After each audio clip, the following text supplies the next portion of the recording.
Hello everybody and welcome to this webinar on machine learning. We're broadcasting today's webinar across the Middle East and South Asia. So we've got attendees online from Dubai, from Sri Lanka, from Bangladesh and Pakistan, and other Middle Eastern countries as well. Before we start, I've just got a few introductory slides which I'd like to share with everybody. And it's about ACCA, which is developing the profession that the world needs, and ACCA does that via its 219,000 members across the world. We have over 500,000 students operating in almost 180 countries through 110 offices as well. We have a network of approved employers.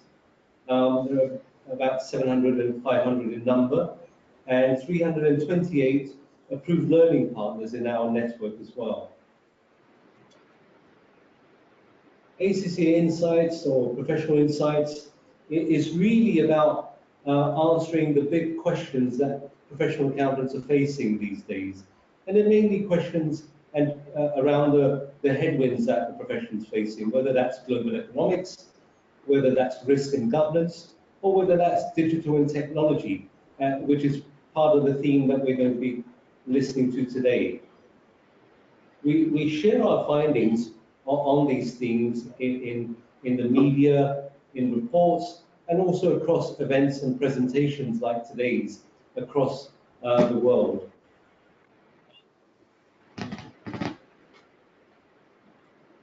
No doubt you've been visiting the ACCA website where all the professional insights are hosted, and this is where you can find the machine learning and other digital content as well.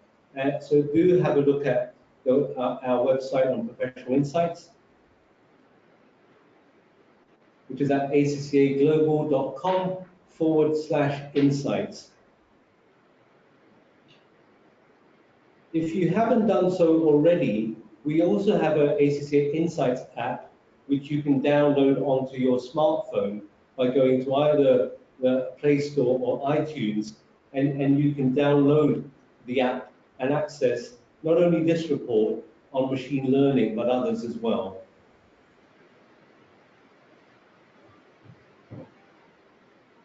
We have a number of Professional Insights reports on digital, which have been authored by one of our speakers here today, Narayanan. And Narayanan has these portfolio of policy reports, which you can download or view on the Insights app.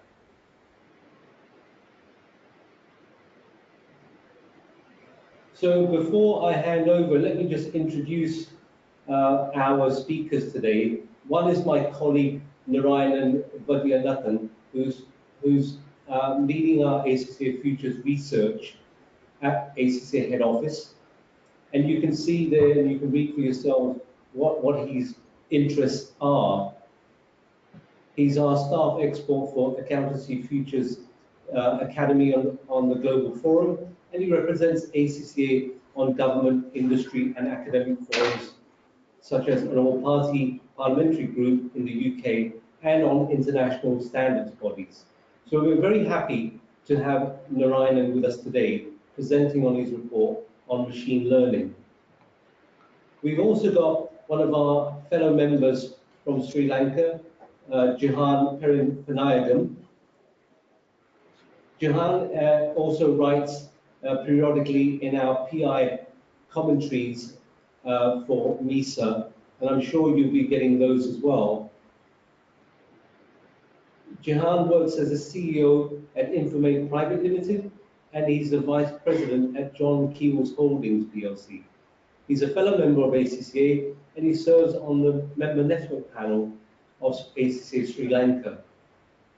He's also pioneered the country's first ever rural BPO, and Jihan is very proud of that achievement that he's undertaken in Sri Lanka.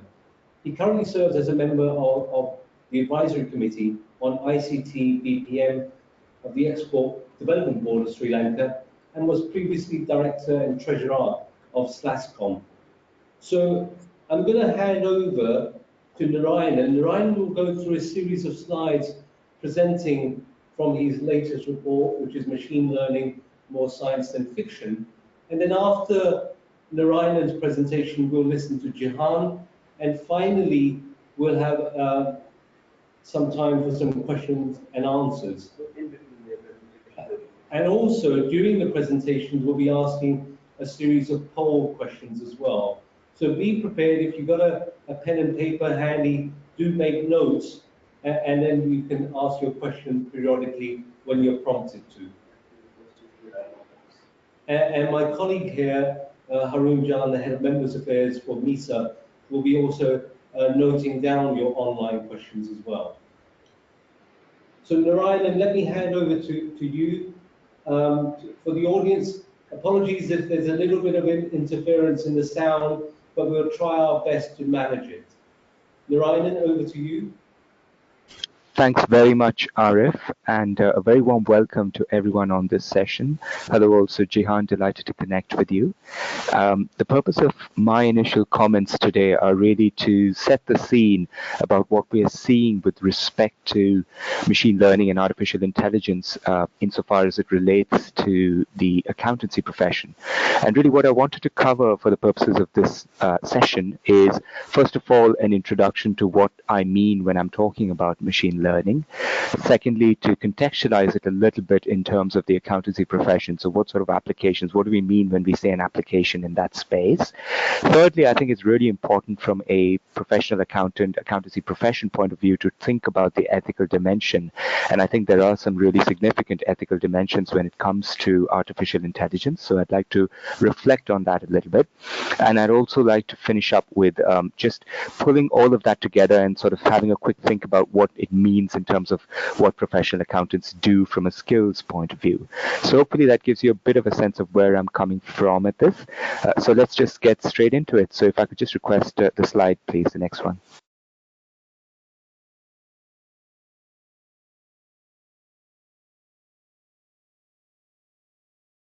Thank you. So like a lot of our work, the thinking that we do is influenced by, and as Arif alluded to in his earlier comments, we are obviously very global as an organization, and one of the ways we leverage that is to get information from what's happening in different parts of the world and incorporate that into our thinking. So one way we do that is, for example, through surveys, and we've had about 2,000 members and affiliates across over 100 countries feeding into this. But we also do some more qualitative things. In this case, we did a fairly detailed roundtable with some experts in the field with the accountancy regulator in the UK, as was Financial Reporting Council. And this was their innovation team, which is called the Financial Reporting Lab. So they look at the latest developments and what that means for ethics and regulation. So these were some of the inputs. There were also a whole host of other inputs, which I haven't mentioned there, which are our ongoing discussion with experts in the field, and a whole back catalog of work that, again, Arif alluded to, in the course of which we've picked up so many other sources of input as well that have all collectively come in to inform our thinking for this piece of work. The next slide, please.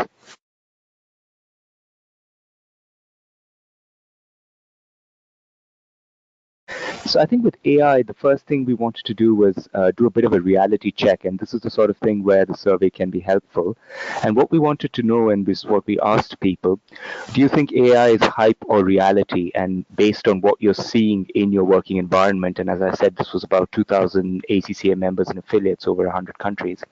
And the way I read that graph is that if you look at it over 2 time periods, now and 3 years from now, what you see is a shift in the thinking. So at the moment, there are more people who think it's all or mostly hype relative to those who think it's all or mostly reality. There's a few more people at the moment who think that it's hype.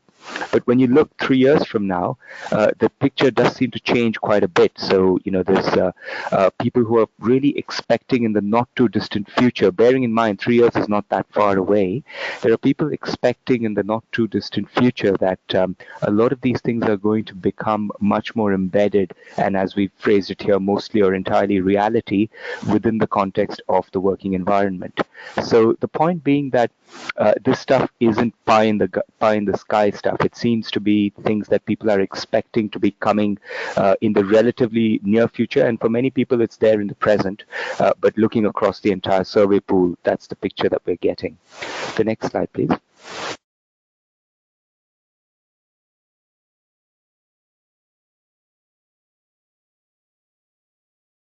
Now, one of the problems with AI is, and I blame Hollywood for this, but one of the problems with AI is that it conjures up these images of, humanoid robots and all these kind of very futuristic sort of mental images. And that is one part of the AI story, but actually that's not the vast majority of what we want to be talking about. And so I think it's really important to just think about what exactly we're referring to when we say AI. And I think that's a good place to start. Next slide, please.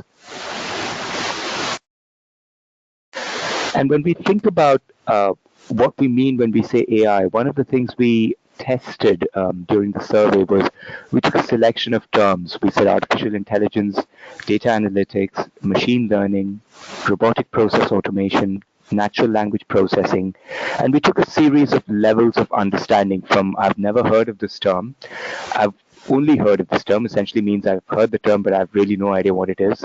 I have a basic level of understanding, medium, or a high level of understanding. And finally, I'm an expert. And what we did was we just looked at the responses across all those terms. And when you average it out, which is those average numbers at the top of the screen in the red font, what you find is almost about 2/3 or 62% of people are in the first three categories across all terms on average when you see. So they've either never heard of it or they've heard the term but not really sure what it is, or there's a basic level of understanding.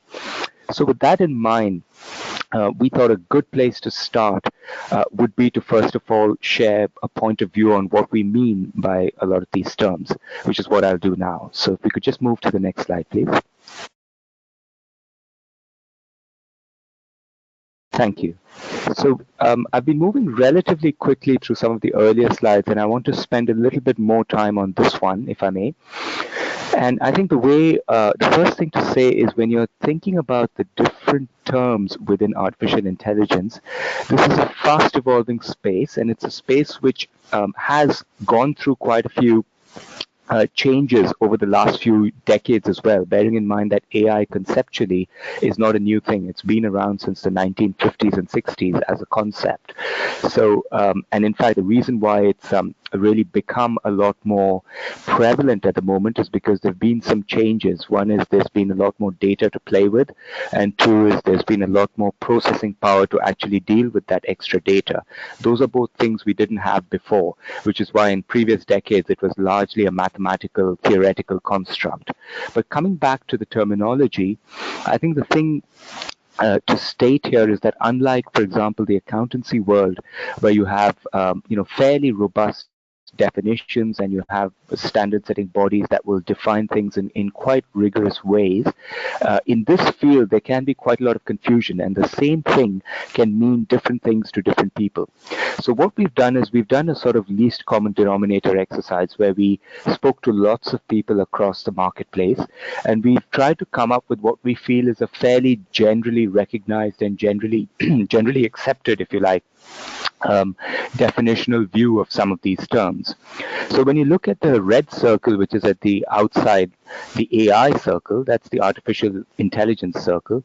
By that we generally mean the ability of machines to replicate human competencies like logical reasoning, thinking, perception, and it could also include things like motor skills. So for example, being able to walk over a barrier that it sees and things like that. So it's really, in the broadest sense, the ability of a machine to replicate human capabilities, both across cognitive things, across motor skills, across a range of things. It's really the widest superset, if you like, the circle.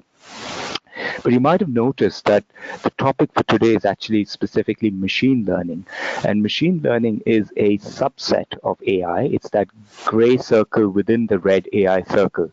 And by machine learning, what we generally mean is the ability to analyze large historical data sets in order to understand the characteristics of the data, to understand patterns and correlations within that data, often to a very high level of granularity, even to be able to look at individual data points or very narrow slices within that data set to be able to understand their behavior, often with the aim of creating a view, a predictive view, for example, which can be used to draw inferences, which can be used to draw conclusions. So it's a relatively specific application which looks at the analysis ultimately of large historical data sets.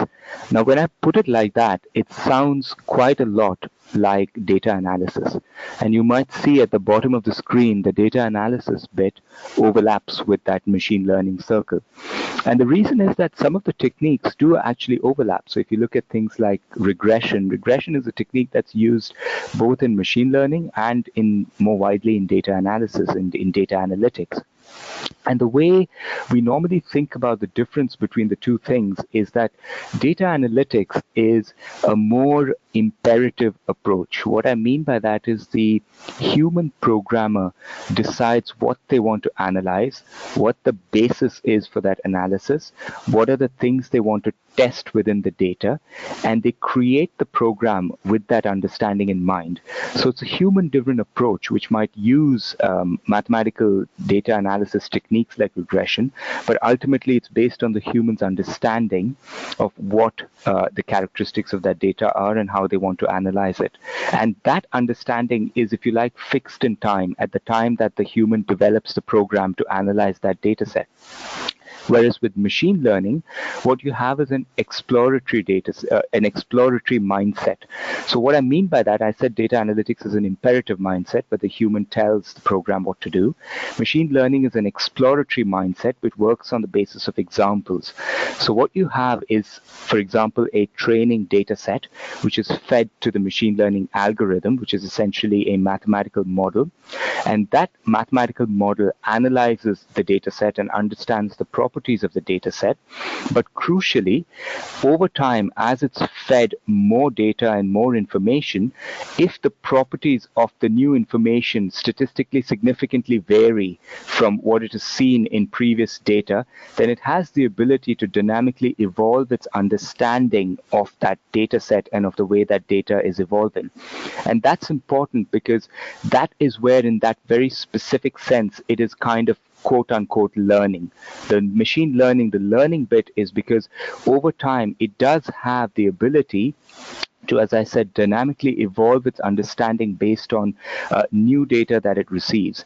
And the reason why that's important and interesting to us is because we're living in a world with data explosion, and we're living in a world where things are changing a lot of the time. If you look at one of the V's within the big data definition, it's the velocity. So there's, the data, there's the volume, of course, but also the velocity. There's the data is moving around a lot as well. So if you look at things like cybersecurity, for example, one of the big applications of machine learning, which often get talked about, is around things like fraud. And what you find with areas like cybersecurity is the hackers are very clever. They keep testing and trying new things to hack the system. So if you have a very imperative data analytics type system which says, check for this, this, and this, at some point the hackers will realize that this is what you're checking for, and they'll just avoid that and find a new way to hack. Whereas with machine learning, what you have is the ability to be able to test and understand new patterns within the behavior and to be able to dynamically incorporate that into your approach. And that's what makes it potentially such an interesting, powerful technology. You might have noticed also that within that machine learning gray circle, you've got two other smaller circles, which is deep learning and natural language processing. They're essentially part of the machine learning family in terms of analyzing historical data sets in a dynamic way.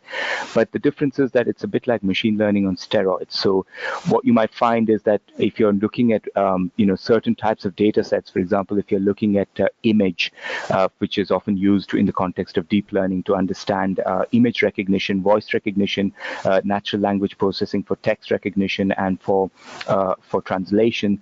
The nature of these data, voice data, image data, is far more complex than standard tabular data. So while you might use a very simple, relatively entry stage machine learning algorithm for data that is maybe fairly tabular, sale price, cost price, item codes, and things like that. And by the way, those are very important use cases and often form the majority of what's actually happening in the market. But of course, there's a lot of other stuff as well happening in terms of image recognition and in terms of natural language processing. And often those techniques involve deep learning. Deep learning basically is about saying, it's also called neural networks based approaches, which is essentially saying, trying to replicate the way the human brain processes information, and based on understanding some of the ways that the information is transmitted within the neural networks. And it's a relatively complex algorithm, and it's an algorithm which I'll come to that a little bit more in the ethics section. But one of the features is that it's much more difficult to understand and explain relative to traditional machine learning, but it's just part of that machine learning family. Finally, on this slide, I just want to reflect on RPA, which is also a term that's often used, which is robotic process automation. And it's been placed outside artificial intelligence because RPA essentially is about rules-based automation. It's about taking a process which has lots of different components to it. You take data from this system, put it in that system, download this report, take the findings and put it in there. It basically sits on top of that process and through a software program automates that sequence of activities in a very predictable rule-based manner. So it doesn't have that dynamic learning element that machine learning has, and which is why it's been placed outside the AI red circle. But it is worth saying that all of this is moving very quickly. For example, if you look at RPA, one of the new developments, and we know we talk, for example, with Alibaba in China, and we know that their research looks a lot at things like IPA, which is intelligent process automation. And one of the things in that is it essentially says you do the RPA and you follow all of these processes, but you also collect data as you go through that. And then you look at analyzing that data and learning from that data to see if you can do the process a little differently. So the point is you do the process automation, but through the machine learning that you layer on top of it, you also think about process improvement in addition to automation. And so that's what the IPA does, the intelligent process automation. And when you start doing that, it sort of moves a little bit more into that overlap zone between AI and RPA. So that's broadly the landscape in terms of the terminology of what we're talking about. So I'll stop there for that slide, and if I can move to the next one, please. Yeah. So I want to get to application. I think it'll be a good time here to do a little bit of a poll. So if I can just request, Haroon, maybe if you can pull up the poll. And what I wanted to do was just get a sense of the people on the call, what their involvement with machine learning adoption is in their organization.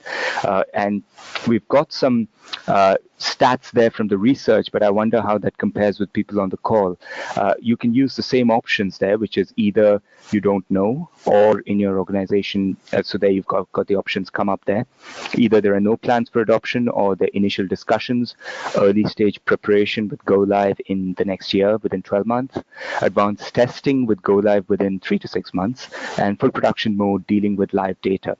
So when you think about the status of machine learning in your own organization, it would be great if you could just reflect very quickly and select one of those, and we'll take a look in a second about what the results are looking like. Thank you.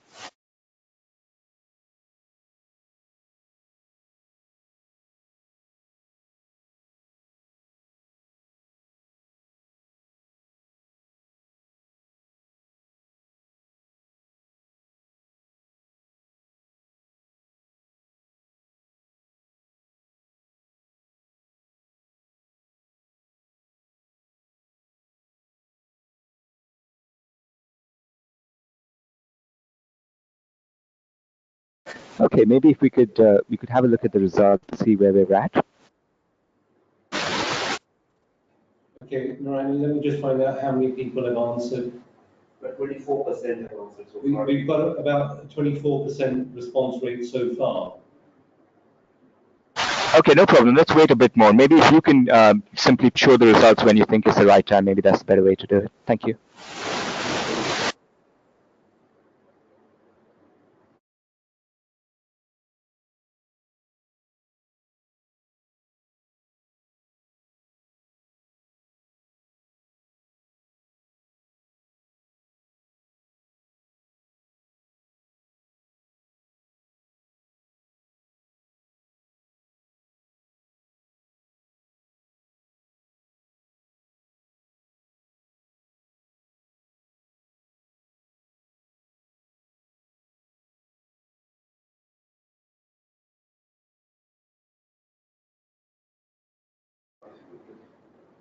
Can you see the results? No, I can't.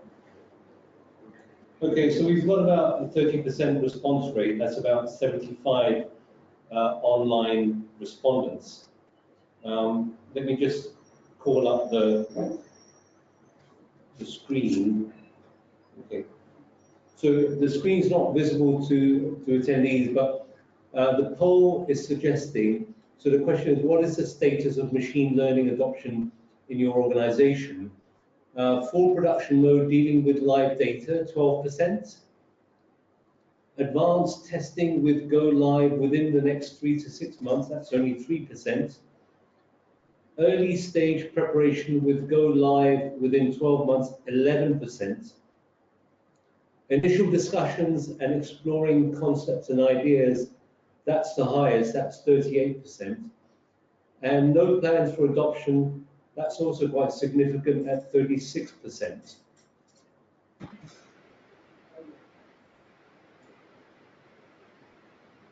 Great, thank you for sharing that, Arif. And I think that's really interesting because I think, and thank you to everyone for sharing their views as well. I think it's really interesting to see that there is actually a good spectrum, which is not that different to what we picked up in the course of the wider survey as well.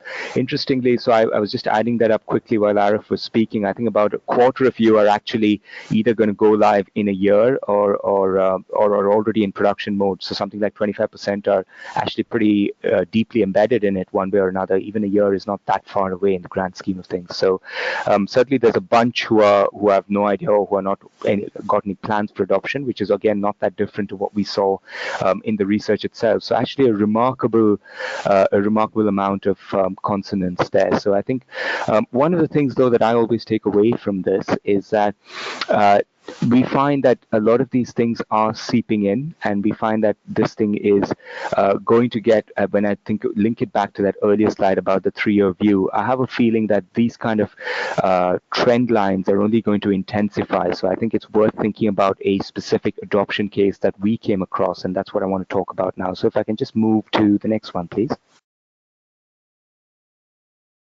In fact, that's not what I'm going to talk about. I'm going to first talk about very quickly the barriers to adoption in machine learning. And I think that's important to reflect as well before we look at a quick example.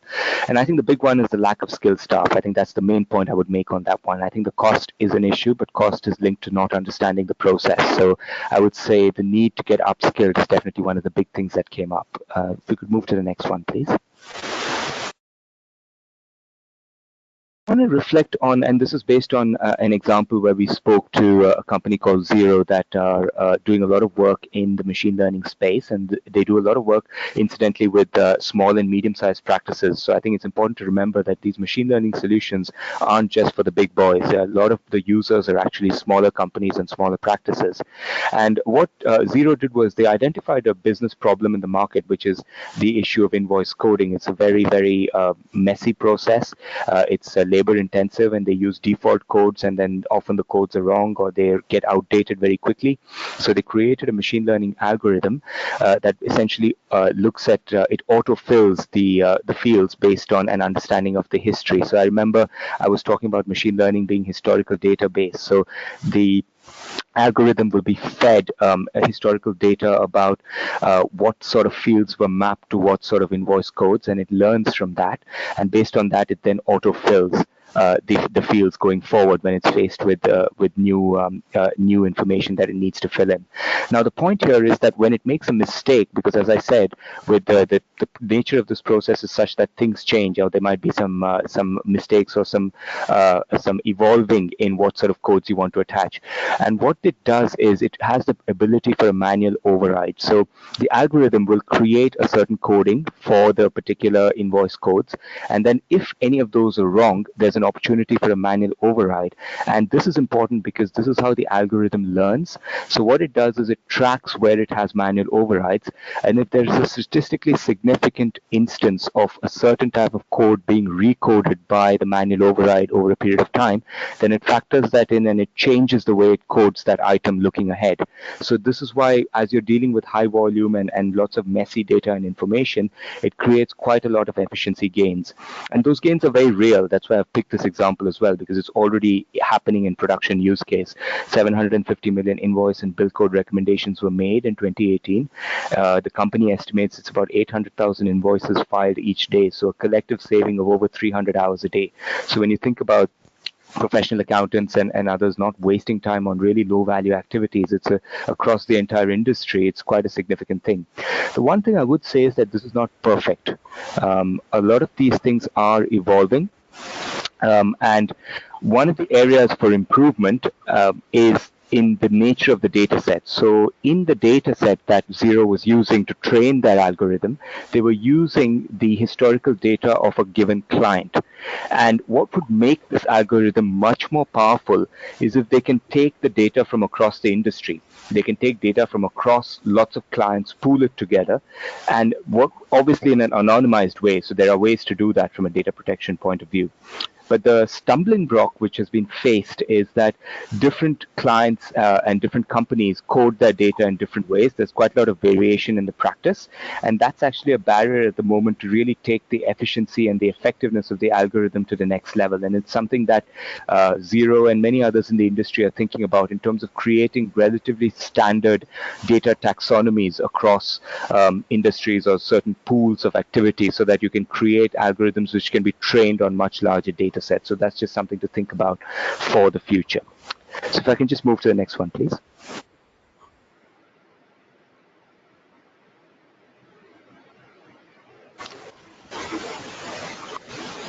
I'm suddenly getting a little bit of background noise. I don't know if anyone's switched on any unmute button, just so you know.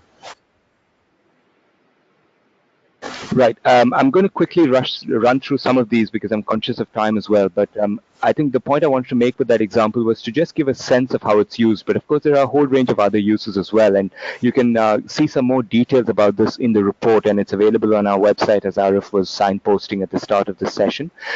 Uses around fraud detection, risk-based approaches to audit, managing complexities in taxation. So that's natural language processing, basically how to read through pages and pages of tax law, case-based information, and be able to recommend relevant things to a tax expert. Non-financial reporting around ESG reporting, so you can find some examples around that as well in the report. If I could move on, please.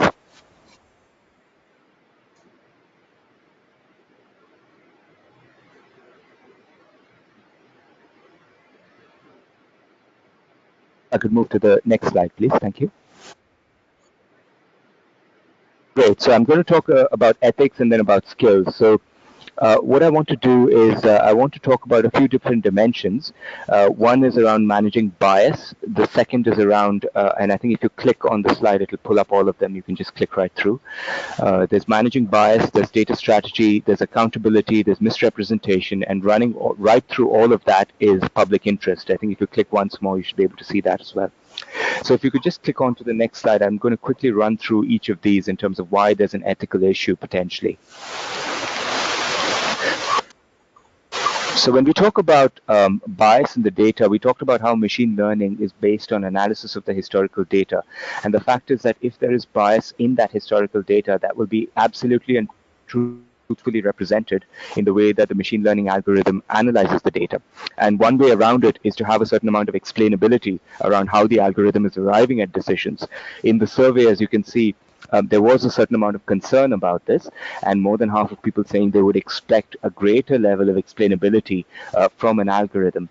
So I think it's certainly an important area to consider for the future. I think one thing I would say, though, is to not get too afraid of working with machine learning algorithms as a result of this challenge. The reality is that even with human decision making, it's not always entirely obvious how decisions are made, and yet professional accountants deal with that. And I think there's a point here about continuing to engage with this space. Increasingly, what we're seeing is developers are also creating fact sheets and information about how the algorithm makes decisions. It's in fact being, from a regulatory point of view, being a very clear area of focus. So my expectation is that the ability to explain and the ability to provide information to users about how decisions are made is only going to improve over time. So while it's a real factor to think about from an ethics point of view, it's not something that should stop people from engaging with this space. Next one, please. Data strategy doesn't sound like an ethical issue when you think about it, but actually for professional accountants, it's a really important area because the value of the insight that you'll get from the algorithm is directly dependent on the value of the quality of the data that goes into it. And that's part of a wider life cycle of how you collect data, how you store data, how you track and manage the quality of that data, and also how you manage the security of that data. If you've got a large data lake with lots of data in it, you need to be able to make sure that that can't be used in a different way or authorized by accessed by unauthorized people, etc. So I think it is a really important consideration about. And if you think about the ethical principles, let's say from I don't know IFAC or ISPA, professional competence in due care is one of the principles of ISPA, and that's where this will hit the ethical agenda, because if you don't have the knowledge and skills about what data is passing through your organization, you could be ethically at risk without realizing what's feeding the algorithm. We asked in the survey, whose job do you think it is to manage the process and data gathering? And you can see there's some mixed views. I mean, about 40% thought it should be essentially us in terms of the professional accountancy world, but some people thought it should be IT, some people thought it should be strategy, business unit, some said don't know, some said some other team.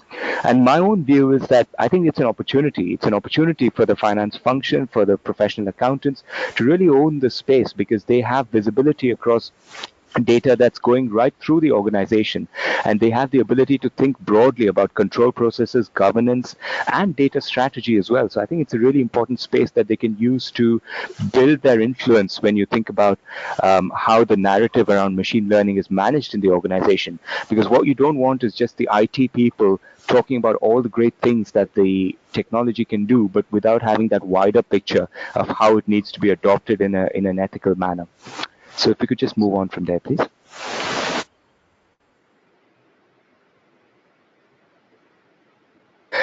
The third piece I want to highlight from ethics is the issue of accountability. And I think it's a really important one, because the risk here is otherwise that when things go well, the technology will take the credit. And when things go badly, the human professional accountant will take the blame. So there needs to be real clarity about lines of accountability between the human and the algorithm. And I think the first step towards that is transparency. And the key to transparency is making the end user or others aware when a decision has been made by an algorithm. As you can see in the survey, about 4 and 5 people, 80% roughly, are in favor by and large of disclosing when the machine learning algorithm has made the decision rather than a human being making the decision. There may be some exceptions where there's maybe a regulatory or a legal reason or something like that, a national security reason. There could be some exceptions, but I think by and large, most people understand that it's important to be transparent where the decision has been made by a machine learning algorithm. And that's also important because if you look at legal structures, you can't put an algorithm in jail. So it's still going to be the human professional accountant who has to have oversight and who has to have responsibility for what's happening within that decision in terms of the accountability. So if you could just move to the next one, please. And the final ethical issue I wanted to highlight was around misrepresentation. We see a lot of, in the course of this work we did, you also see a lot of fake products. So a lot of products which claim to be AI because it sells. It sells in terms of finding customers. Some of the smaller startups might be looking for funding, and it sells to say that you have an AI product. But actually, quite often what they have is an automation product, which is different to AI. It's not actually intelligent. It's more about taking a process and doing it more efficiently using technology.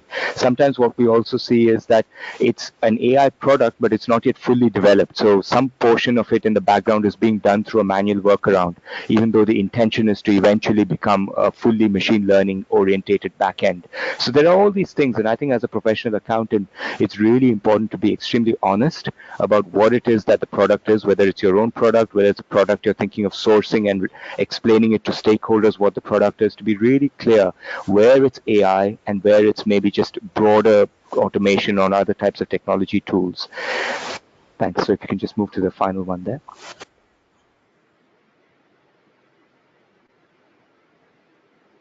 So some of the considerations around ethics, and I want to finish up with some thought around skills for professional accountants. And we asked people, what sort of skills do you think machine learning actually brings? And we took a range of things like measurement of accounting estimates, presentation disclosure, recognition of assets, selection of accounting policies, business judgment. So this is the future-looking piece about where a business is going, ethical judgment, which we just talked about. Overall, the view was that there's a certain amount of skepticism. I think at the top end, they're looking 35-40% of people think that a machine learning algorithm can be just left alone to do it end to end. And at the bottom end, as low as maybe 10% of people would trust a machine learning algorithm to be fully responsible in an ethical issue.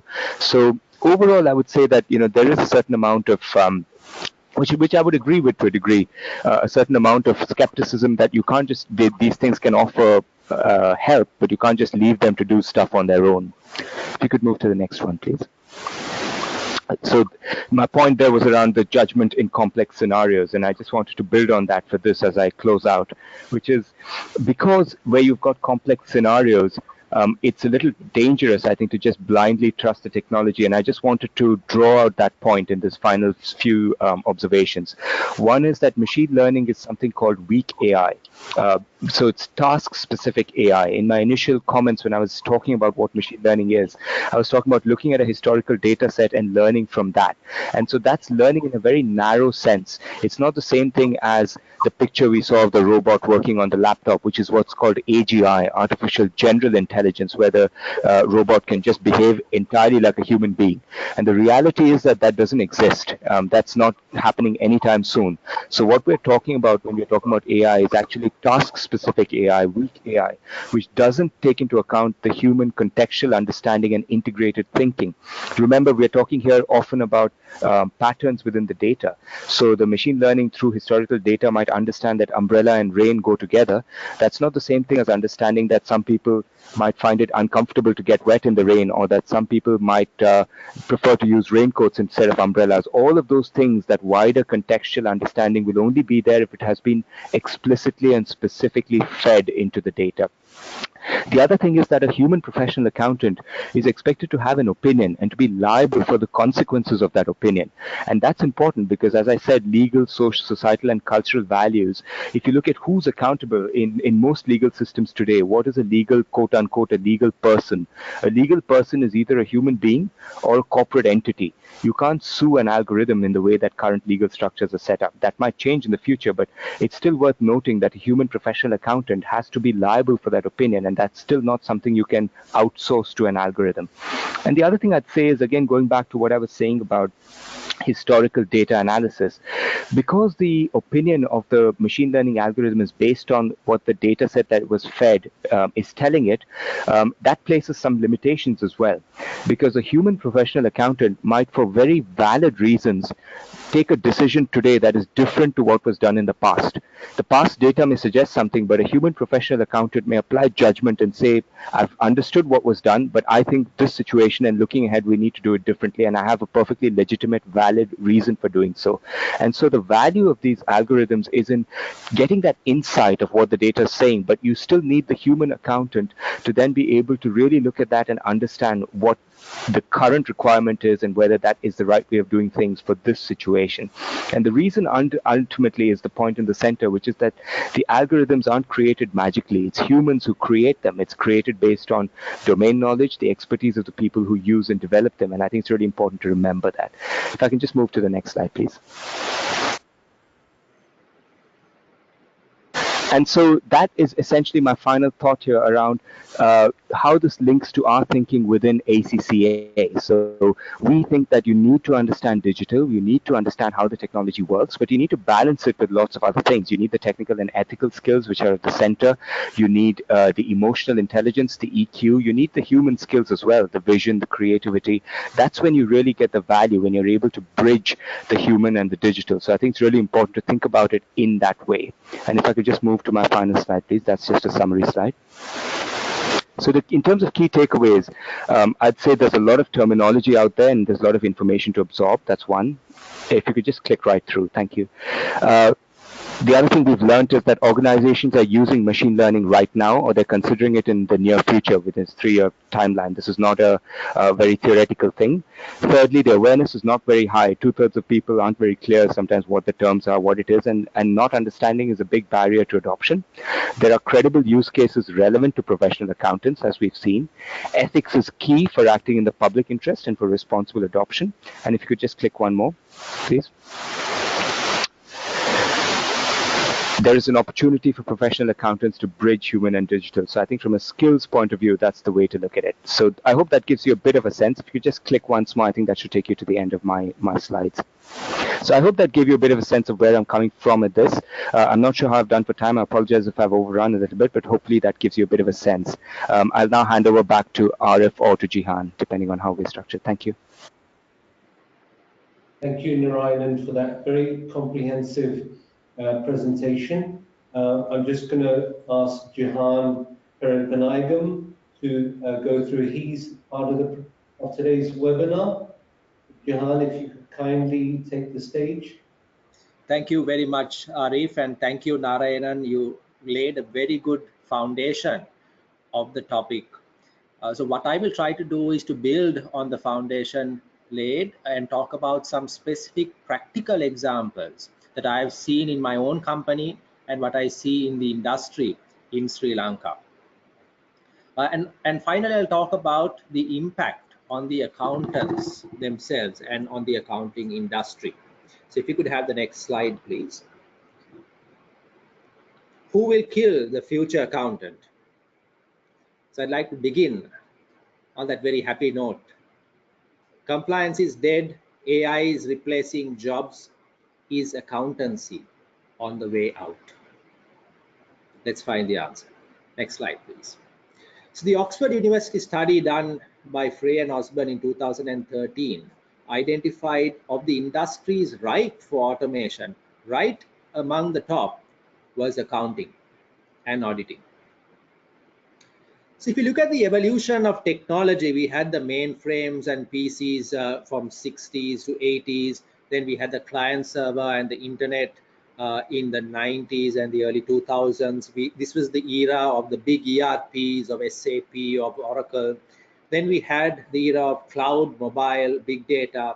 And now we are in the intelligent technologies space with machine learning, artificial intelligence, the Internet of Things, blockchain, RPA, and so forth.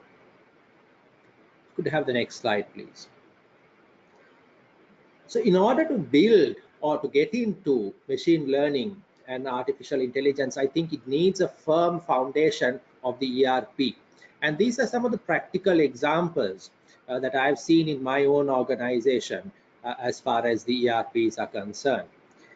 So trial balance is something I always struggle with as a student.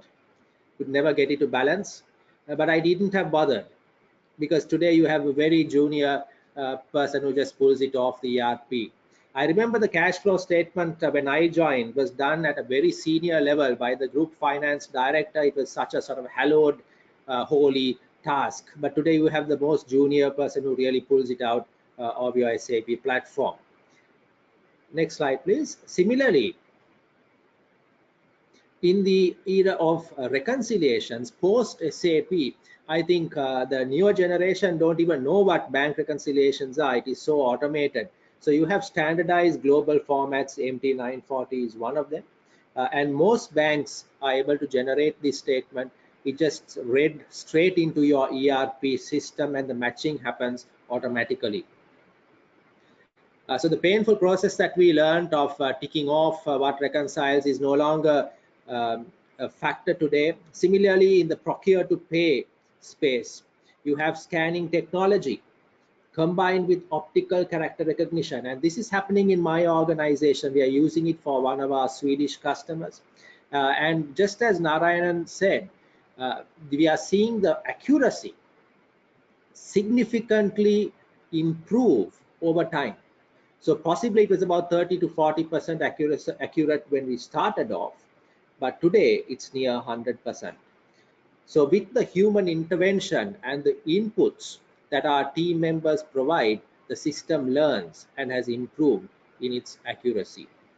We see several robotic process automation initiatives happening. A colleague of mine in a company that does a BPO service for their group, they can see the empty seats now in their organization, where the machines now are operated by bots. So about 6 months ago, possibly they built on it, they had 10 digital FTEs carrying out the accounts payable process. So how it works in their system is the OCR, or the optical character recognition, reads the supply invoices. And then when it comes to the agent, the bot just picks up what has been keyed in and processes it in SAP. So human input has reduced by 60%.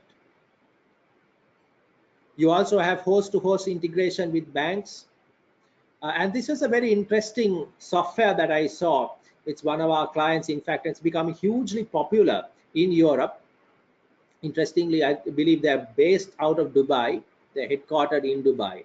And it's a web-based system that enables customer systems and supplier systems to talk to each other, completely eliminating manual input of purchase orders, supply invoices, and so forth. So how it works is that the purchase order from the customer, if you could just have the animation,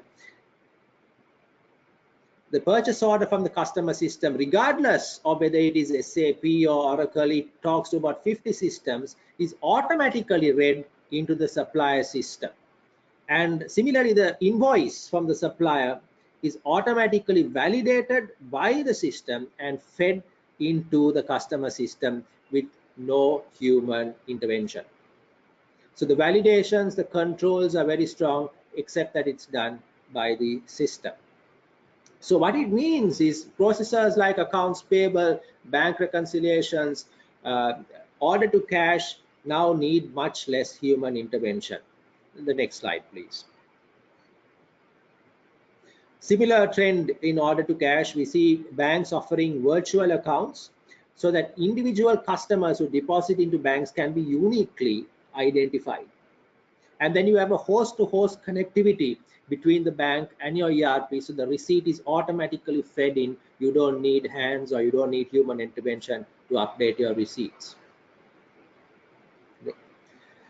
In the whole area of reporting, we recently tried out a Power BI, and it was a very interesting visualization, very user-friendly, very accurate, able to slice and dice as you required. So the use of tools like Power BI, Tableau, Google Data Studio are helping to visualize reports and take out a lot of the accountants' time spent in manipulating data and doing huge Excel models. There are also tools to build on that, to forecast and carry out predictive analysis, which is one of the biggest things emerging for the finance community.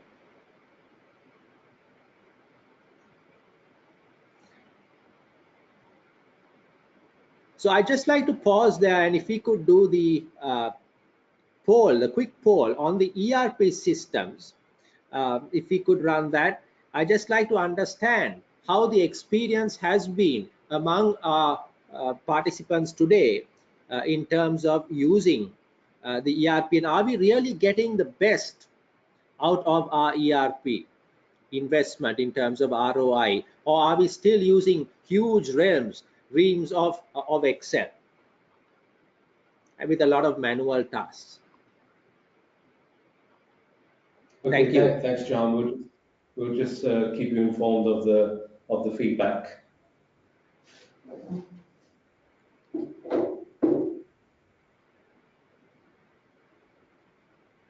If the online audience can just take a time out to answer the poll questions.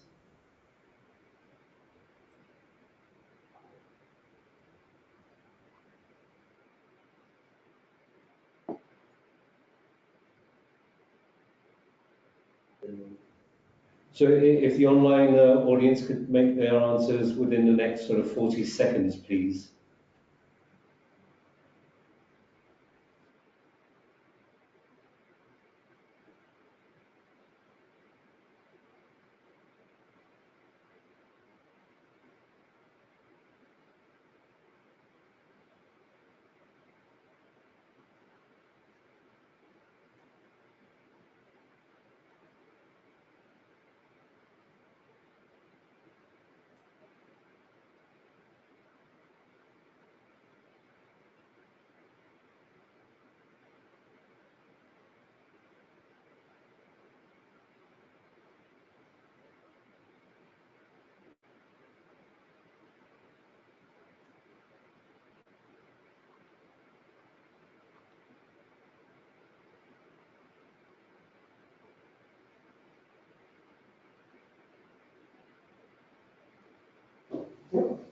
Right, so we got about a 30% response. Let me remind everybody, the question was, is your ERP system working for you? And the poll results are ERP, the first segment said ERP in place, but still manual with heavy use of Excel, and that's 55%. The second response was successful implementation and automated most processes, that's 22%. And last one was not using ERP. There's still 23% who are not using ERP. So a significant amount, Jahan, 55% of the respondents, and that's about 70 people, are saying ERP in place, but still manual with heavy use of Excel. Wonderful. Thank you for sharing that, and thank you for your feedback. That's what I tended to suspect, because I've seen this happening in so many different parts of the world, running these fantastic systems with huge capability. But I would like to encourage all of you to try to really go back and it takes time, it takes a lot of time, but over a period of time, with systematic and focused effort, it is possible to really move forward. And we've really done that in the past so many years. When it comes to auditing, my own organization, we were implementing an enterprise risk management software where audit reports, findings, evidence, management responses are stored in digital repositories, and follow-up actions are tracked and flagged. And we also have a big data analytical tool called Forespin, which identifies unusual transactions. For instance, a transaction which is completely different from the range over the last 3 years in terms of value, or for instance, is posted on a Sunday night, so it's unusual. So immediately an email alert is flagged to the CEO and the CFO for their notification. Now, traditionally, these used to be the space of audit where they would go through a traditional audit based on a sample, but this is now happening instantaneously. Next slide, please. So this is the big data tool that I mentioned, Forespin, and you can see the outlier, which is immediately flagged through an email alert. So these are some of the practical things that are happening in my company. It's happening in Sri Lanka. So what the result is, you have the transactional layer of the accounting pyramid, and a lot of the middle layer of reporting being gradually automated. You have the top tier still remaining in terms of the strategic finance, and that is what we as finance professionals need to focus on in the future. Some of the technologies impacting the industry include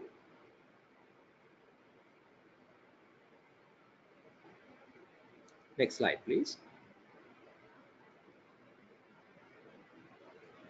Autonomous things and connected devices, driverless cars, big data analytics, cloud. Sorry, if you could go back just one slide. Thank you.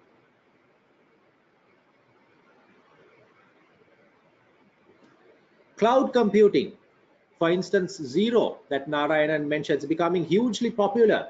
It's a cloud-based application, artificial intelligence, machine learning, smart spaces, blockchain, custom manufacturing and 3D printing, RPA, immersive experience, digital ethics and privacy. So these are some of the technology trends that will shape the next couple of years. Next slide, please.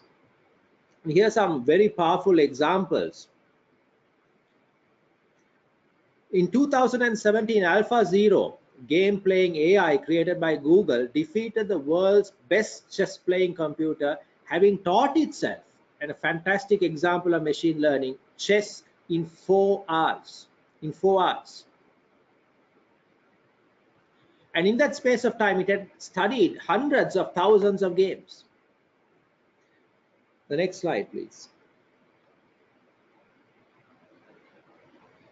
A forecasting system that previously took 800 people a month to complete, 16,000 workdays, was replaced with an AI-based system employing just 2 people and completed in 4 workdays.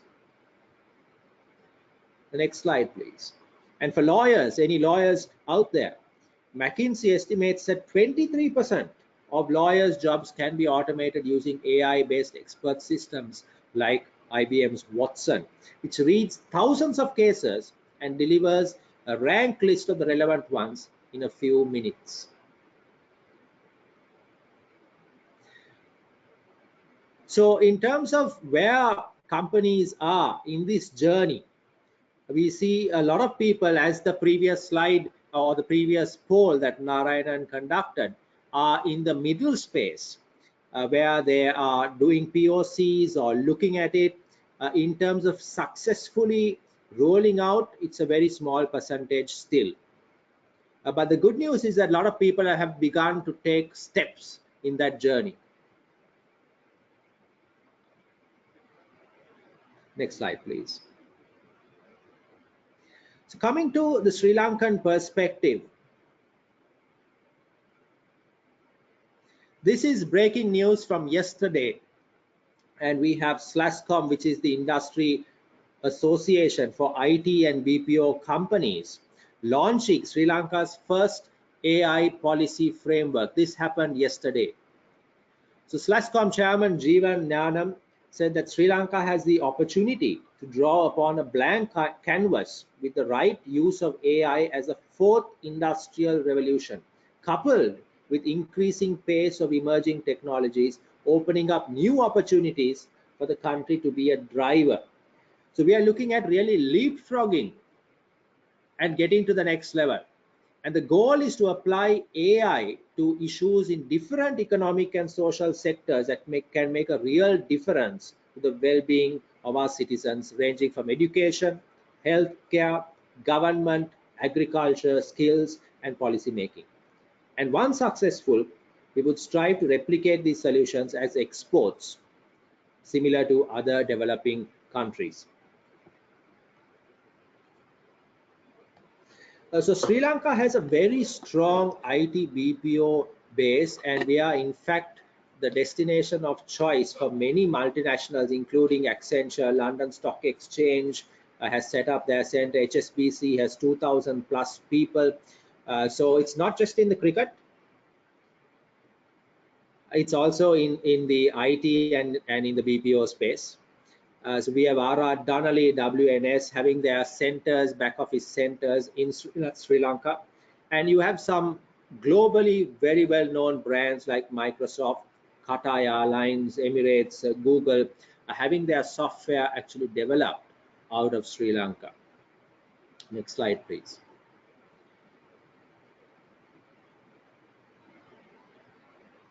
So this was a quote by the Australian. Sri Lanka, a beautiful country. We have oil. Others have oil deposits of ore. But what do we have? Accountants.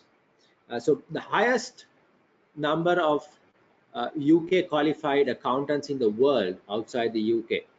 So it's a statistic that we are very proud of.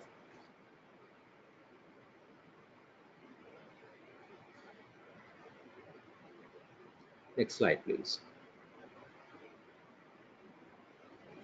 So what we see in the Sri Lankan context, in the financial space, a lot of the companies, the big companies, the conglomerates have implemented shared services and captive outsourcing centers, including my own, which is the first shared services center in Sri Lanka, if you could just go black. So you'll see some of the best known and biggest brand names in the country having their own shared services centers.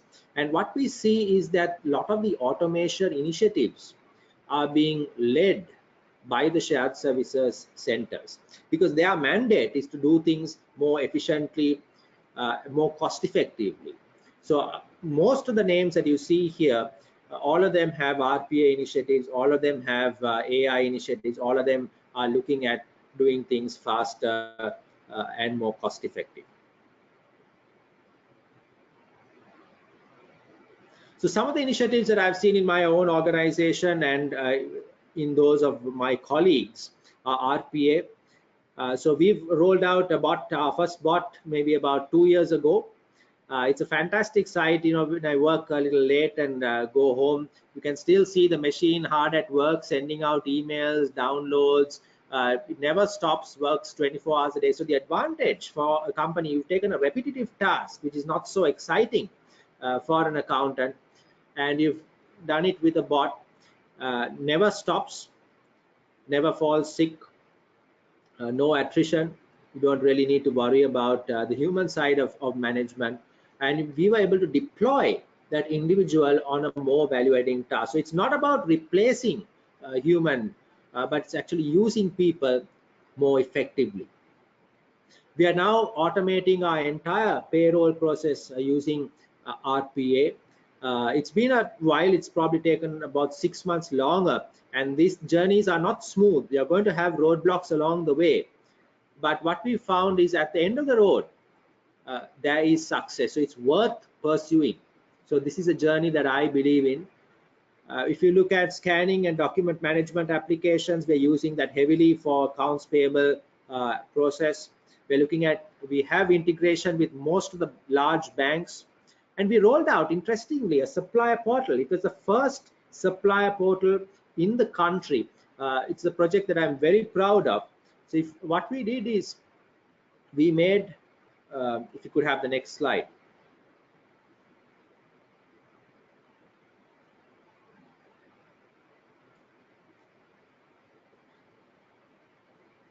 We made it possible for suppliers to see their purchase orders online, upload electronic invoices where previously they used to send it through by post,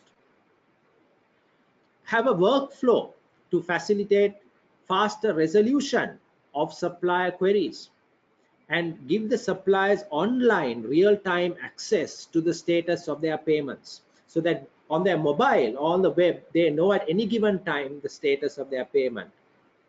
So calls have reduced significantly, supplier satisfaction has gone through the roof. So this is a screenshot of the supply interface, and you can see the color code, the traffic light system. The items that are paid are already in green. The items that are in process are in amber. So this, and if there is a problem, if there's a dispute, they will see it in red. And we deliberately created a Facebook-like feel and a look and feel and interaction, so that people across the country were comfortable using this interface, and we found it a huge success. Next slide, please. So this is the mobile interface where they can track the status of payments on their mobile.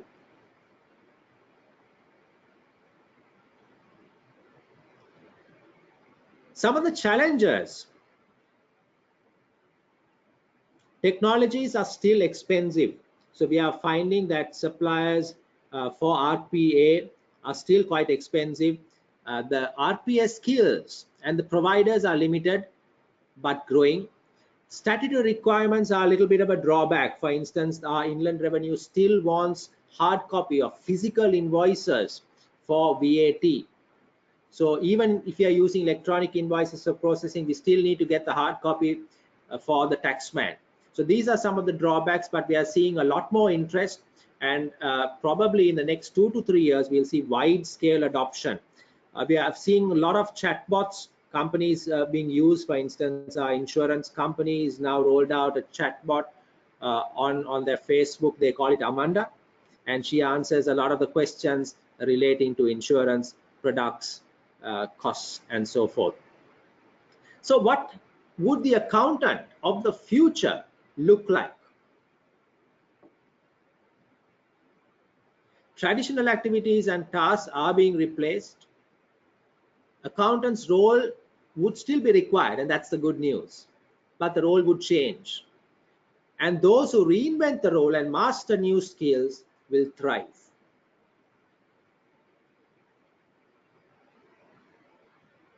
So the accountant of the future would draw insights from analysis and exercise judgment, and spend possibly less time churning out all of this information.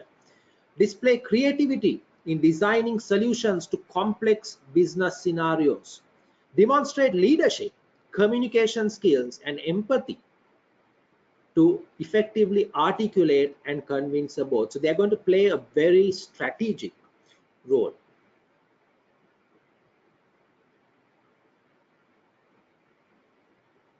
So the future skills that we as accountants need to be mindful of: one is technology know-how, cloud computing, analytics and data science, information security, desktop skills. You need to master things like Excel, have an advanced knowledge of that, Power BI.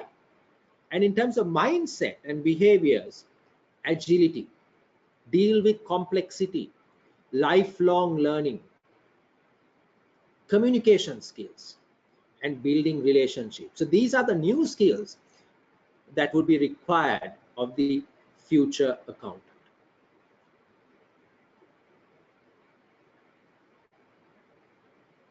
So these are the 7 quotients that Narayanan also touched on: intelligence, creativity, not traditionally a space for accountants. It is the marketing folk who were known as a creative, but now it's a skill that accountants would be required to have. Digital quotient, emotional intelligence, experience, vision, and of course the technical and ethical quotient.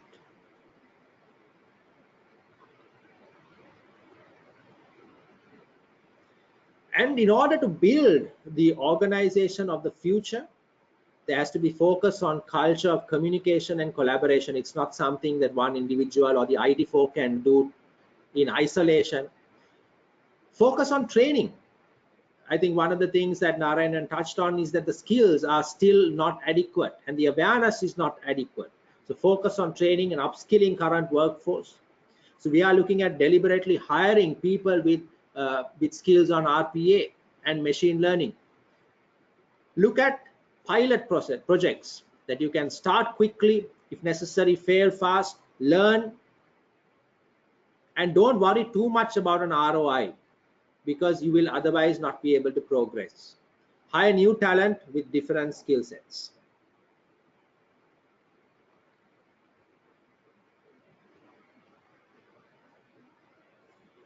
A stat by the World Economic Forum: by 2022, 58% of task hours will be performed by humans and 42% by machines.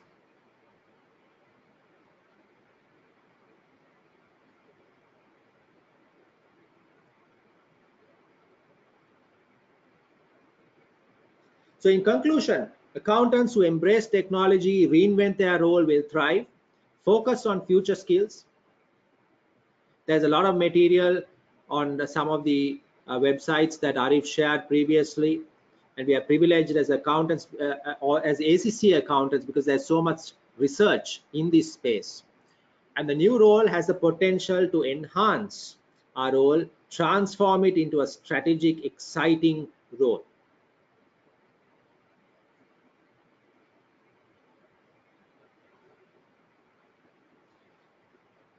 Thank you very much. I hope that was helpful in giving you a perspective of what is happening in Sri Lanka in terms of practically implementing some of these new technologies. Arif, over to you. Great. Thank you so much, Jihan, for that presentation. It's always good to get some insights from practitioners in the MESA countries. And certainly, I think Sri Lanka seems to be leading the region in terms of, its BPO and shared services enterprises. I think let's just see if we have any questions from the online audience. Let me just have a look at the chat room and see if there's anything there. Right, so the first question is, says, hi guys, looking forward to have a good session. No, that's from somebody else. Audience question is,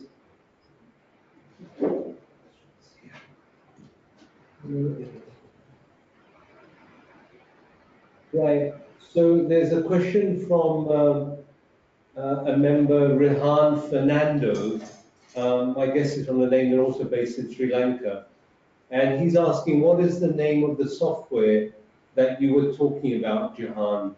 I'm not sure at which point that listener and which slide he's referring to, but he's referring to some software that you mentioned, and they just wanted to know the name of it, Jihan? Yes, I think it was ForestPin, which was the data analytics tool and fraud detection software. It's called ForestPin. So it sits on top of the ERP and analyzes huge amounts of transactions and data and provides insights. Right, thank you for that. I hope Rehan Fernando heard that. There's another question here from Hamza Said Ahmed, and he asked if near future, is all automated, then what is the future of accountants? Those who are currently employees, will they be jobless? So, Narayanan, what's your views? I mean, there's been a lot of talk about, the potential for radical, rationalization in the accounting profession. What are your views on the future of accountants with machine learning and AI? Thank you, Arif, and thanks for the question. I think we've been tracking this issue of technology for a few years now, and and when I say a few years, I really mean the better part of a decade in many ways, one way or another. And I think what we see is that there are different things happening all in parallel. Okay, so I think it's very dangerous to have a very simplistic narrative which says that this stuff is happening in this way and nothing else is happening. I think all things are happening in parallel. So what you find is that, if I can just borrow from Jihan's example there, he was talking about how when he started out, there were things he used to do which he doesn't do, nobody does anymore. It doesn't mean that, accountants don't get used. It's just that they get used in a slightly different way, even if those tasks don't exist anymore. And in fact, as he pointed out, it is a good thing that some of those tasks don't exist anymore. So I take the point in the question, which is that if you say that in the relatively near future, in 3 years' time, you could see quite a lot of adoption. The point is that you don't, in anything that you don't perform a task in isolation. You don't simply take data from one place and put it in the other and that's your task finished. That is not a job even today. So these things are just things that happen alongside all of the other things you do. And if you accept that as a professional accountant, and I think Jihan was talking about this idea of the strategic finance professional, and including in our own qualification as well, when we look ahead in terms of the strategic business leader, which is the final level of the qualification now, if you accept that all of these things, these operational things that you need in order to do what you do are enablers, and if you accept that as enablers, they help you get better quality input so that you can use judgment on those things, then I don't think the conclusion from that is that accountants are not needed. I think the conclusion from that is that you have a real opportunity to focus and to not use your time on things which are not going to be ultimately value additive. You might get, to just stretch that analogy a little bit, you might get a system which is able to give you quite a bit of insight about certain processes that you're running, that give you quite a bit of insight about certain fraud detection patterns which you're using and certain things that you're doing from a fraud detection point of view. But you have to do something about that insight. That insight is just insight which sits there. The data and the data analytics and the data insight doesn't do anything on its own. It requires somebody to actually look at that, to take a view on that, and to act upon that if necessary, and to create further kind of insights driven to that which drive the decision forward or which drive the business forward on the back of that. So I would certainly not subscribe to a fear mongering that there is an impending complete wipeout. And even the research increasingly shows that you have to look at this thing in quite a nuanced way. The report that Jihan was referencing around phrase findings from 2013 were very, very useful in terms of motivating the discussion. But I think the discussion is also constantly evolving. And I think when we look at the work we do at the next level down, because that research looked across all industries, all types of jobs, from a lorry driver to a CEO to an accountant. And so that was a very, very illuminating and very, very important piece that helped people focus on this. But I think as we start refining seeing that in the years to come. So, for example, in work that we do, which is very more granular about the accountancy roles, what you often find is that the jobs just get changed and they transform, because let's face it, technology is not new. Accountants have been dealing with technology and technology driven changes for decades, if not even longer. I don't know, Jihan, if you'd like to add anything there. Absolutely, I fully agree to that, because when computers were first introduced, people had the same fear, and it didn't happen. When ERP systems came in, people had the same concern, but new work emerged, and work is absolutely becoming more complex. There are much more things to deal with, regulatory reporting, so many compliance issues. So people's role will just change, and it will become, I think, much more fulfilling, much more exciting for those of us who embrace the change. Yeah, thank you, both of you, for that, because I picked up on Jahan's comments during his presentation when he said that even when there was a role which became increasingly automated, that person wasn't let go, they were redeployed, to perform another role.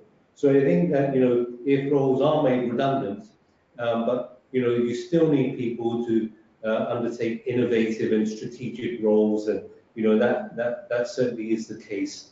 And also, I mean, quite interestingly, you must have heard the news recently that in I think it's California, where the law courts have actually reversed the facial recognition services at certain airports as well. So there is a pushback from communities, from society, that they may not be ready for whether it's machine learning or artificial intelligence that also breaches privacy and confidentiality as well. So I think there is a rebalancing act going on all the time. So let me thank Hamza and Rehan, Fernando, for those questions. Let me share with you some of the comments coming in, and these are not questions. Roshanu Mahantiran from Sri Lanka says, a very important session. Thank you for hosting this webinar. Keep on having more webinars. Anil Thontia, do you have any information about AI or ML policies in Pakistan? Certainly, I will loop back to some of these questions which are on specific countries. So thank you very much for those comments as well. So if, with your permission, I'd just probably like to close off now. Yeah. Thank you to Narayanan. Thank you so much, Narayanan, for joining us from London. Thank you so much, Arif. Thank you, Jihan, and thank you everyone on the call. It's a pleasure. Jihan, thank you so much as ever. You're a strong advocate for ACCA in Sri Lanka, and also in the region as well, with your voluntary contributions, not only on this webinar, but also on the PI commentaries as well. Thank you so much, Jihan. Thank you very much, Arif, and thank you, Narayan, and thank you all. It is an absolute privilege. Thank you. Yeah. And we'd like to also thank Haroon, who's our own sort of all-in-all centre of intelligence working behind the scenes on this webinar. Thank you, Haroon. Artificial intelligence. Okay, thank you, everybody. Thank you for participating. Bye-bye. Bye-bye.